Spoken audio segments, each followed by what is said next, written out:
తుమ్మిడికుంట చెరువు అది నా వేలు వైపు చూడండి ఇక్కడ గ్రేటర్ హైదరాబాద్ లో హైడ్రా ప్రకంపన ఇదే బార్డర్ ఈ చప్పుడు కాకుండా బార్డర్ అంటే దాదాపు ఎవరు గమనించకుండా సైలెంట్ గా పని ఫినిష్ చేస్తోంది తాజాగా హీరో నాగార్జునకు సంబంధించిన ఎన్కన్వెన్షన్ సెంటర్ ను కూడా కూల్చివేసింది ఈ రకంగా ఇంకా కూడా అక్కడ కూల్చివేత ప్రక్రియ నడుస్తూనే ఉంది సమయం ఉదయం 6 గంటలకు కావస్తోంది ఎన్కన్వెన్షన్ చుట్టుముట్టింది 500 మంది పోలీసులు 10 బుల్డోజర్లు 15 నిమిషాలు అంతా హాంఫర్డ్ 15 నిమిషాల్లోనే 10 బుల్డోజర్లు అక్కడికి చేరుకున్నాయి భారీ బందోబస్తు ఏర్పాటు చేశారు 15 నిమిషాల్లో కళ్ళు మూసి తెరిచేలోగా ఆ ఇన్కన్వెన్షన్ సెంటర్ పూర్తిగా నిలమట్టమైపోయింది ఇక్కడ చాలా క్లియర్గా అర్థమవుతున్న అంశం ఏంటంటే అక్రమార్కులు ఎవరైనా సరే అంతు తేలుస్తామనే రకంగా రంగనాథ చర్యలు కనబడుతున్నాయి ప్రభుత్వం కూడా పూర్తి స్వేచ్ఛనిచ్చింది అదే స్థాయిలో అక్కడ యాక్షన్ కూడా కనబడుతోంది 15 నిమిషాల్లో 10 బుల్డోజర్ల సాయంతో పూర్తిగా ఇన్కన్వెన్షన్ ని నేలమట్టం చేసేశారు ప్రస్తుతం 500 మంది పోలీసులతో అక్కడ భారీ బందోబస్తు కొనసాగుతోంది అంతా ఓకే అనుకున్న సీన్లోకి 10 బుల్డోజర్లు వెళ్ళాయి పూర్తిగా కూడా నేలమట్టం చేసేసాయి ఎటువంటి హడావి లేదు ఏ హంగామా లేదు ఎటువంటి ప్రకంపనలు లేవు ఎటువంటి ప్రకటన కూడా లేవు చాలా సైలెంట్గా వెళ్ళింది పని ఫినిష్ చేసుకొని వచ్చింది హైడ్రా ఉదయం సుమారుగా 6 గంటల 7 గంటల ప్రాంతంలోకి అందరూ కూడా నిర్మానుష్యంగా ఉంటారు అప్పుడప్పుడే హైదరాబాద్ మేల్కొంటూ ఉంటుంది హైదరాబాద్లో అప్పుడప్పుడే కొంత సూర్యుడు కూడా రావడం ప్రారంభిస్తాడు కానీ అంతలోనే సూర్యోదయం అయ్యేలోపే ఎన్కన్వెన్షన్ సంబంధించినటువంటి పూర్తి కూల్చివేత ప్రక్రియ కూడా జరిగిపోయింది హైడ్రా పనితీరుపై జనం పెద్ద ఎత్తున ప్రశంసలు వెలువెత్తున్నాయి ఎస్ రామ్దాస్ ప్రజెంట్ స్టేటస్ ఏంటి అక్కడ ఎటువంటి అప్డేట్స్ అంటున్నాయి రామ్దాస్ ఇన్కన్వెన్షన్ కూల్చివేతపై ఇంకెవరైనా స్పందించారా రాజకీయంగా ఎటువంటి చర్చ కొనసాగుతోంది ఎగ్జాక్ట్లీ మనోజ్ ప్రస్తుతం నేను హైడ్రా కూల్చివేసిన ఎన్కన్వెన్షన్ ప్రాంతంలో ఉన్నాను ఒక బిల్డింగ్ దగ్గర చాలా ఎడ్జ్ లో నిలబడి నేను మీకు రిపోర్టింగ్ అందించే ప్రయత్నం చేస్తున్నాను ఎస్ మీరు చూస్తుందే ఇది తుమ్మిడికుంట చెరువు 29 ఎకరాల ఈ తుమ్మిడికుంట చెరువుకు సంబంధించి దాదాపు 3.5 ఎకరాల్లో ఆ దృశ్యాలు ఒకసారి చూడండి 3.5 ఎకరాల్లో ఎన్కన్వెన్షన్ సెంటర్ ను ఆక్రమించి కట్టారు భారీ బుల్డోజర్లు తమ పని కానిస్తున్నాయి భారీ దాదాపు బుల్డోజర్లు మోహరించాయి ఉదయం నుంచి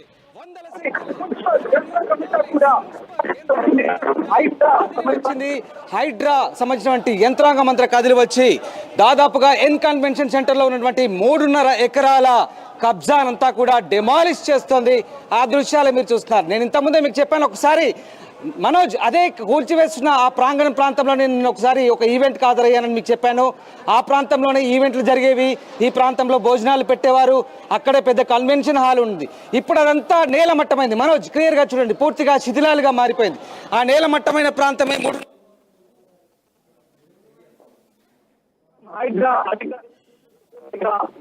చేతుల్లో పూర్తిగా నేలమట్ట చూస్తున్నాం ఎన్కన్వెన్షన్ సెంటర్ సంబంధించి అనేక ఫిర్యాదులు అందాయి గతంలో 2-3 ప్రభుత్వాలు ఉన్నప్పటి నుంచి కూడా ఫిర్యాదులు అందుతున్నాయి పర్యావరణవేత్తలు ఆందోళన వ్యక్తం చేస్తున్నారు అయినప్పటికీ కూడా అధికార యంత్రాంగం ఎలాంటి కదలిక చేపట్టలేదు ఇప్పుడు తాజాగా హైడ్రాను ఫామ్ చేసిన తర్వాత హైడ్రాకు విస్తృత అధికారాలు ఇచ్చిన తర్వాత హైడ్రా నేతృత్వంలో ప్రస్తుతానికి ఎన్కన్వెన్షన్ సెంటర్ కూల్చివేతలు ఏ రకంగా సాగుతున్నాయో మనకు చాలా క్లియర్గా అర్థమవుతుంది ఉదయం నుంచి కూడా భారీ బుల్డోజర్లు తమ పని కానిస్తున్నాయి మనోజ్ ఇక్కడ ఒకసారి మనం అర్థం చేసుకోవచ్చు హైడ్రాకు సంబంధించిన టీమ్స్ అన్ని కూడా ఇక్కడే మోహరించి ఉన్న పరిస్థితి కనబడుతుంది ప్రస్తుతం సెలబ్రిటీ కావడంతో నాగార్జున సంబంధించినటువంటి కట్టడం కూల్చివేత్తు సర్వత్రా ఆసక్తి నెలకొంది సర్వత్రా ఉత్కంఠ రేగుతున్న పరిస్థితి ఎప్పటి నుంచో కూల్చివేస్తారు అన్నాను కానీ అది ఇవాళ కార్యరూపం దాల్చిందని చెప్పొచ్చు అనేక ఫిర్యాదులు అందాయి ఇప్పటి వరకు కూడా ఎలాంటి చర్యలు తీసుకోలేదు కానీ తాజాగా ఇప్పుడు ఎన్కన్వెన్షన్ సెంటర్ కూల్చివేస్తుండడంతో దానికి సంబంధించిన ప్రక్రియ ప్రస్తుతానికి పూర్తయినట్లు చెప్పాలి ఇంకా ఒక్కసారి మనం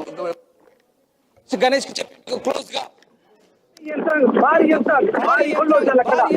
భారీ బుల్డోజర్లు అక్కడ తమ పని ఏ రకంగా కానిస్తున్నాయి ఏ రకంగా డెమాలిష్ చేస్తున్నాయి మనం అర్థం చేసుకోవచ్చు ఇదే బిల్డింగ్ ఎన్కన్వెన్షన్ సెంటర్ బిల్డింగ్ కట్టారు అక్కడ గోడ ఏ రకంగా నిర్మించారు కూడా ఆ విజువల్స్ ద్వారా మీరు ఎక్స్ప్లెయిన్ చేసే ప్రయత్నం చేయండి చాలా సమీపంగా కనబడుతోంది మధ్యలో కేవలం గోడ మాత్రమే ఉంది అటు చెరువుకి ఎన్కన్వెన్షన్ మధ్యలో ఆ FTL అంటే ఒకవేళ కనుక చెరువు సంబంధించినటువంటి న్యాచురల్ జరిగేటువంటి ప్రక్రియ వర్షం కారణంగా వచ్చే నీళ్లు ఎట్టి పరిస్థితుల్లో కూడా చెరువులోకి వెళ్ళే అవకాశం లేదు సో ఒక్కసారి ఆ విజువల్స్ ఎక్స్ప్లెయిన్ చేసే ప్రయత్నం చేయండి. ఆ చెరువుకి ఎగ్జాక్ట్లీ మనోజ్, మీకు ఒక్కసారి నేను మీకు వివరించే ప్రయత్నం చేస్తాను మనోజ్. ఒక్కసారి మనం ఆ దృశ్యాలు చూడొచ్చు. ఇది ఇది ఇది ఎన్ కన్వెన్షన్ సెంటర్ సంబంధించిన తుమ్మిడికుంట చెరువు. అది నా వేల వైపు చూడండి, ఇక్కడ కొబ్బరి చెట్టు వేప చెట్టు కనబడుతుంది. ఇదే బార్డర్. ఈ బార్డర్ నుంచే, ఈ బార్డర్ అంటే దాదాపుగా ఇక్కడ నుంచి సరిగ్గా నా వేల ఆరో మార్క్ చూపిస్తాను. ఈ బార్డర్ నుంచి, ఈ కొబ్బరి చెట్టు దగ్గర నుంచి ఇటువైపు ఉన్నటువంటి ఈ ప్రాంతం అంతా కూడా ఈ 3.5 ఎకరాలు, ఆ చివరి దాకా వాటర్ ట్యాంక్ కనిపిస్తుంది చూడండి. ఈ 3.5 ఎకరాలు కూడా ఇదంతా చెరువు ప్రాంతం. ఇక్కడే సరిగ్గా ఎడ్జ్, ఈ బార్డర్ ఇటువైపు అంతా ఇదంతా తుమ్మిడికుంట చెరువు, 29 ఎకరాల్లో ఉన్నటువంటి కుంట. ఈ కుంటలోనే సగానికి దాదాపుగా మెయిన్ రోడ్డుకు ఉన్నటువంటి దాదాపుగా ప్రధాన సింహభాగం ఏదైతే ఉందో అదంతా కూడా ఈ 3.5 ఎకరాలు ఇటువైపు వచ్చింది. ఈ 3.5 ఎకరాల్లోనే ఈ అక్రమ కట్టడం జరుగుతుంది. ఈ 3.5 ఎకరాల్లోనే సైడ్ వాల్ అడ్డుగోడ నిర్మించారు. ఈ 3.5 ఎకరాల్లోనే దీనికి సంబంధించిన నిర్మాణం ఏదైతే ఉందో అదంతా కూడా ప్రస్తుతానికి డెమాలిష్ చేస్తున్న ప్రయత్నం మనకు కనబడుతుంది. ఒకసారి మీకు కరెక్ట్ చూద్దాము. కొబ్బరి చెట్టు, వేప చెట్టు, ఇది బార్డర్, ఈ బార్డర్ లైన్, ఈ సైడ్ వాల్, ఈ అడ్డుగోడ, ఇక ఇటువైపు నుంచి అంతా లేక్ ఉంటుంది. ప్రస్తుతం మనం చూస్తున్నాం గుర్రపు డెక్కతో నిండి ఉంది మనోజ్. ఇదంతా కూడా గుర్రపు డెక్కతో నిండి ఉంది. అంటే ఇన్ని రోజులు కనీసం ఈ చెరువును కూడిక తీసకావచ్చు, లేదంటే ఆ గుర్రపు డెక్క తొలగించే ప్రయత్నంలో కూడా అక్కడ చాలా ఇబ్బంది తలెత్తుందని చెప్పవచ్చు. మనకు చాలా క్లియర్ గా కనిపిస్తుంది. ఎక్కడికక్కడ గుర్రపు పోయిన పరిస్థితి. అంటే రిపోర్టింగ్ చేస్తున్నారు. ఈ నేపథ్యంలో ఈ తుమ్మిడికుంట చెరువుకి ఎన్ కన్వెన్షన్ తో పాటుగా ఇంకా చుట్టూరా ఏవైనా బిల్డింగ్స్ కనబడుతున్నాయా? FTL లో కానీ బఫర్ జోన్ లో కానీ ఏమైనా నిర్మాణాలు ఉన్నట్టుగా మీకు కనబడుతున్నాయా? ఎగ్జాక్ట్లీ, నేను మీకు అదే చెప్పే ప్రయత్నం చేస్తున్నాను మనోజ్. ఒక్కసారి ఇక్కడ మనకు FTL బఫర్ జోన్ పని తీసుకున్నట్టయితే మనం ఒకసారి మన కెమెరామెన్ ఇటువైపు ప్లాన్ చేసే ప్రయత్నం చేస్తారు. ఇటువైపు ఈ ప్రాంతం అంతా కూడా ఒకసారి ఇప్పుడు నేను నిలబడ్డ ప్రాంతం నుంచి ఇటువైపు నుంచి ఇటువైపు చూస్తే కనుక ఇదంతా కానమెట్ అంటారు. ఈ ప్రాంతంలో దాదాపుగా కానమెట్ దీని బ్యాక్ ఏరియా ఉంటుంది. ఈ గుట్టలు ఇదంతా కూడా పర్యావరణ సంబంధించినటువంటి పరిరక్షణ సంబంధించిన భాగంగా గుట్టల్ని అధికారులు ఎలాంటి వీటిని ముట్టుకోలేదు, వీటిని ముట్టుకునే అవకాశం కూడా లేదు. ఈ గుట్టలు అటువైపు అవతల వైపు అన్ని బిల్డింగులు ఉన్నాయి. ఇవన్నీ కూడా బఫర్ జోన్ అవతల ప్రాంతాల్లో ఉన్నాయి. కొంతమంది పేదలు అక్కడ గుడిసెలు ఉన్నట్టు కనబడుతుంది. అన్ని కూడా అవతల వైపు మనకు చూడొచ్చు హైటెక్స్ కమాండ్ కనబడుతుంది. ఇదంతా కూడా దాదాపు హైటెక్స్ కమాండ్ వరకు విస్తరించిన ప్రాంతం. ఆ ప్రాంతం అంతా కూడా అదంతా కూడా ఆ లోపలికి ఎవరు చొచ్చుకొని రాలేదు మనోజ్, మనకు చాలా క్లియర్ కనబడుతుంది. అయితే ఇక్కడ కేవలము ఎదురుగా ఉన్నటువంటి ఈ ప్రధాన ద్వారం ఈ ప్రాంతంలోనే నాగార్జున ఎప్పుడైతే ఎన్ కన్వెన్షన్ నిర్మాణాన్ని ప్రారంభించారో ఇక్కడే అవినీతికి తెరలేసింది.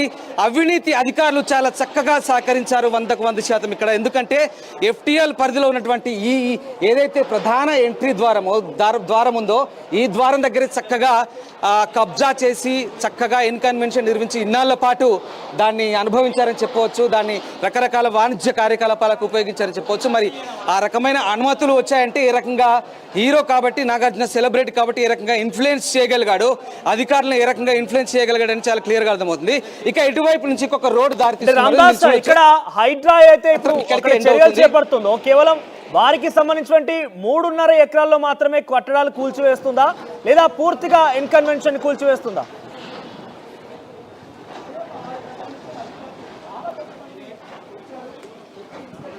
రామదాస్ వినబడుతుందా?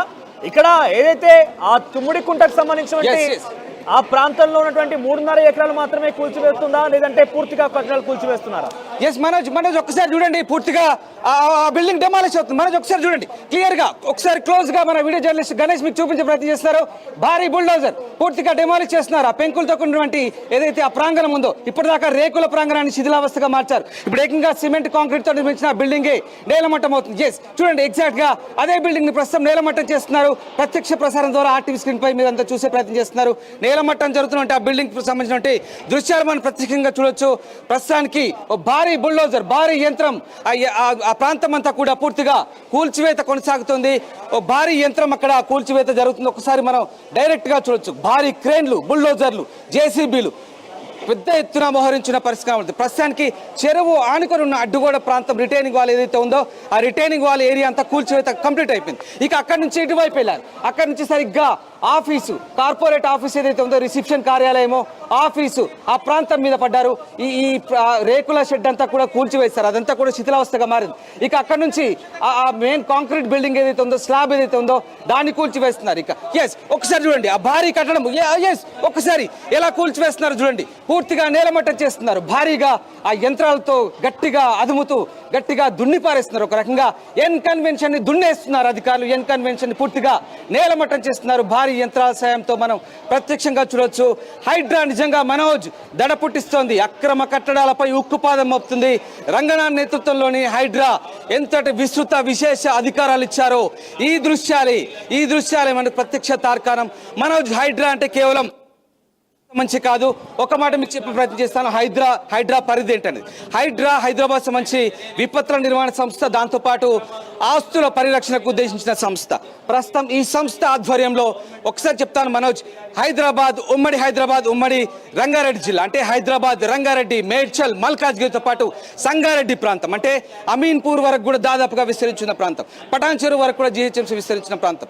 దాదాపుగా 27 మున్సిపాలిటీలు, నాట్ ఓన్లీ కార్పొరేషన్, 27 మున్సిపాలిటీలు, 33 గ్రామ పంచాయతీలు, 4 జిల్లాల కలెక్టర్లు, మున్సిపల్ అధికారులు, రెవెన్యూ, పోలీస్, మున్సిపల్, ఈ రకంగా అన్ని రకాల సిబ్బంది, మంత్రులు, మెంబర్ సెక్రటరీనే ఏకంగా చైర్మన్ గా వ్యవహరిస్తున్నారు. ముఖ్యమంత్రి కూడా ఇన్వాల్వ్ అవుతున్నారు. ఇంతమంది అధికారులు, ఇంతమంది కలెక్టర్లు, ఇంతమంది కమిషనర్లు, ఇంతమంది సిబ్బంది, ఇన్ని రకాల డిపార్ట్మెంట్ల విభాగాలకు చెందిన సిబ్బంది సమన్వయం చేసుకుంటూ హైడ్రాని ఈ రోజు ఏ రకంగా ముందుకు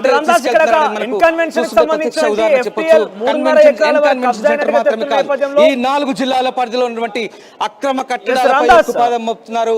అదే హైడ్రాకి ఇచ్చినటువంటి బృహత్ విశేష అధికారాలుగా మనకు చాలా క్లియర్ గా చెప్పవచ్చు. మొత్తం మీద ఈ రకంగా ఒకసారి మనం హైదరాబాద్తో పరిసర ప్రాంతాల్లో ఉన్నటువంటి చుట్టుపక్కల ప్రాంతాలన్నింటిలో కూడా ఏ రకంగా దీని అక్రమ కట్టడాలపై ఉక్కుపాదం మోపుతున్నా మనకు అర్థమవుతుంది. చెప్పాను మీకు ఇందాకే, కేవలం హైదరాబాద్ మున్సిపల్ కార్పొరేషన్ మాత్రమే కాదు, హైదరాబాద్ ఉమ్మడి రంగారెడ్డి, సంగారెడ్డి, మేడ్చల్, మల్కాజ్గిరి ఈ ప్రాంతాల్లో ఉన్నటువంటి అక్రమ కట్టడాలు, బఫర్ జోన్, FTL ఈ ప్రాంతంలో ఫుల్ ట్యాంక్ లెవెల్లో ఉన్నటువంటి చెరువులు, అక్రమ కట్టడాలను పూర్తిగా సంరక్షించే పనిలో ఉన్నారు. మళ్ళీ చెప్తాను, హైడ్రా ముఖ్యమైన టాస్క్, 3 ముఖ్యమైన టాస్కులు చెప్పారు హైడ్రాకు. ముఖ్యంగా FTL బఫర్ జోన్ పరిధిలో ఉన్నటువంటి అక్రమ నిర్మాణాలను కూల్చివేయడం ఒక టాస్క్ అయితే, ఏదైతే నాలాలు ఆక్రమణలకు గురయ్యాయో ఆ ప్రాంతంలో వర్షాలు పడ్డప్పుడు, వరదలు వచ్చినప్పుడు, నాలాలు నిన్నప్పుడు వాటికి సంబంధించిన క్లియరెన్స్ చేయడం మరొక పని. ఆ రకంగా నాలాలు క్లియర్ చేయడం, దాంతోపాటు ఆస్తుల్ని పరిరక్షించడం, ప్రభుత్వ స్థలాల్లో అక్రమంగా నిర్మించినటువంటి ఆస్తులను పరిరక్షించడం, ఇవే మూడు ప్రధాన లక్ష్యాలతో హైడ్రా పనిచేస్తుంది. ఇవాళ హైదరాబాద్లో హైడ్రాకు విస్తృత అధికారాలు ఇచ్చారు. దానికి రంగనాథ్ అనే ఒక సీనియర్ IPS ఆఫీసర్ని ప్రస్తుతానికి మెంబర్ సెక్రటరీని ఆయననే హైడ్రాకు కమిషన్ చైర్మన్గా వ్యవహరిస్తున్నారు. ప్రస్తుతం ఆయన ఆధ్వర్యంలోనే నిర్మాణాలు కొనసాగుతున్నాయి. ఎస్ మనోజ్, ఒకసారి మనం ఆ కట్టడం కూడా పూర్తిగా నేలమట్టమైంది, అయిపోయింది, అది కూడా కూల్చివేశారు. దాదాపుగా ప్రస్తుతానికి ఆ ప్రక్రియ కూడా పూర్తవుతుంది. 3.5 ఎకరాలకు సంబంధించిన ప్రక్రియ దాదాపుగా పూర్తి చేస్తున్నారు. ఒక్కసారి గ్రీన్ ఒక పెద్ద క్రేన్ వెళ్తుంది, మీరు ఒకసారి విజువల్స్ చూడొచ్చు.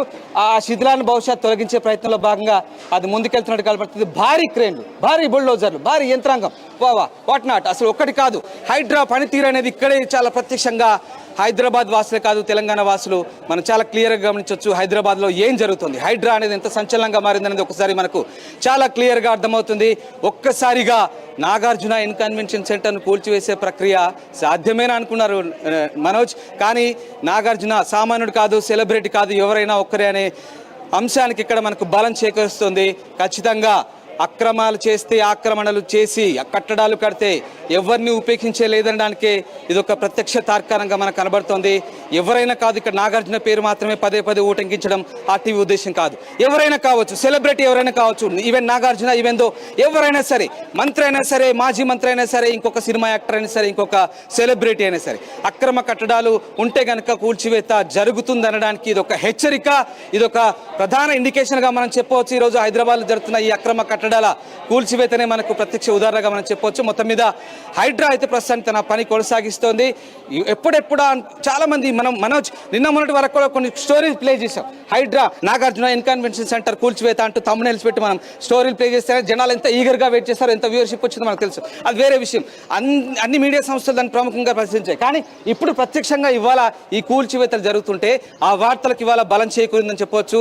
అధికారులు ఎవరైతే ఉన్నారో వాళ్ళు వినియోగిస్తున్నట్టు అధికారాలు ఏవైతే ఉన్నాయో ఇవాళ ప్రత్యక్షంగా ఇలా ఉంటుందా అని మనం ప్రత్యక్షంగా చూసేటువంటి దృశ్యాలు మనకు ఇక్కడ కళ్ళకు సాక్షాత్కారం అవుతున్నాయి. ఎగ్జాక్ట్లీ ఎందుకంటే హైడ్రా పనితీరు ఎంత గొప్పగా ఉందో ఒకసారి, అంటే మనం ఈ ఒక్క కట్టడంతోనే మనం గొప్పగా అని చెప్పే అవకాశం లేకపోలేదు. కానీ ఇంకా ఎవరిని ఉపేక్షించారు, అధికార పార్టీలో ఉన్నా సరే, అధికార పార్టీ నాయకులు సరే ఖచ్చితంగా చేయాల్సిందని సామాన్యులు కోరుకుంటున్నారు. రామరాజ్, ఒకసారి మీరు హోల్డ్లో ఉండండి. గతంలో హైడ్రాకు సంబంధించిన వ్యవహారం పూర్తిగా కూడా చర్చనీయాంశం అవుతోంది. పెద్ద రాజకీయంగా కూడా సవాలు ప్రతి సవాలుకు నడిచాయి. సో హైడ్రా పనితీరుపై ప్రస్తుతం జనం మొత్తం కూడా ప్రశంసలు వెలువెత్తుతున్నాయి. ఒకసారి ఆర్టీవీతో హైడ్రా కమిషనర్ ఉన్నటువంటి రంగనాథ్ కూడా మాట్లాడారు. ఏం మాట్లాడారు చూద్దాం.